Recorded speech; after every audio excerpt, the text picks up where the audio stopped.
Les amis qui reprennent le sexe un mois après l'accouchement, ça rend triste. Ce qui perturbe Camille et la rend d'autant plus triste, ce sont les confidences de ses amies. 2 d'entre elles viennent d'accoucher et visiblement, le sexe n'est pas un problème. Pendant la grossesse, elles ont fait l'amour, et un mois après l'accouchement, elles ont remis le couvert. C'est culpabilisant. Et je sais que mes copines ne me racontaient pas ça pour prouver quelque chose. Elles ne me le racontaient pas non plus parce que ma vie sexuelle ne reprenait pas. Je n'ai rien dit.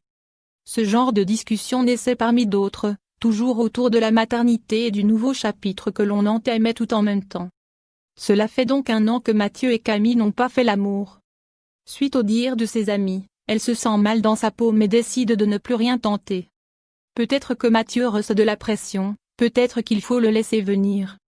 Elle ne fait plus rien, là c'est découragée de tout essayer, et envisage plutôt d'appeler un sexologue. D'ailleurs, à cette période, Mathieu et Camille se marient. C'est bizarre de se dire que l'on s'est marié sans avoir fait l'amour depuis plus d'1 an. Et nous n'avons pas fait l'amour après. De toute façon, je sais que mon couple ne tient pas sur le sexe. Je le sais depuis longtemps. Nous avions déjà traversé un moment de vide, quand Mathieu a subi une rupture du frein au début de notre histoire. Il s'est même fait opérer. Il avait peur de refaire l'amour. Quand j'ai découvert qu'il flirtait avec une autre, un bout de mon monde s'est écroulé. C'est 2 mois après le mariage que la situation se débloque. Camille a des soupçons. Mathieu est distant. Elle surprend des échanges dans son téléphone avec une collègue de travail. Il confirme ses doutes.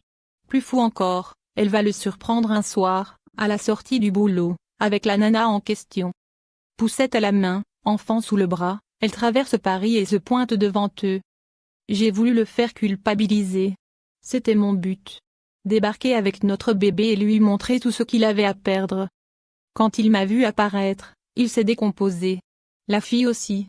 Je ne savais pas si j'avais raison d'être là mais peu importe. J'étais hors de moi, j'étais malheureuse, j'étais épuisée. J'essayais de relancer mon couple, j'y mettais une énergie folle, et lui, Mathieu, allait m'échapper. Après cette visite surprise, le couple discute tranquillement. Bientôt 2 ans sans sexe, et aucun mot de posé. Il est temps de verbaliser. Mathieu lui dit, « Tu es une maman. » Il est bloqué. Il ajoute ne pas reconnaître son corps. Camille prend les choses en main, encore. Elle lui explique qu'il doit essayer, qu'il doit convoquer des fantasmes pendant l'acte, que la sexualité passe aussi par l'imaginaire. Je l'ai beaucoup rassuré. Alors que paradoxalement, c'était moi qui avais besoin d'être rassurée.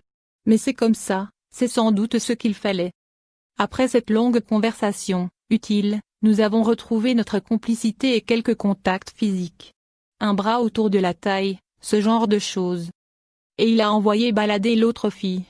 Il m'a également assuré qu'il ne s'était jamais rien passé avec elle. Je lui ai fait confiance. Je crois qu'il était perdu, autant que moi.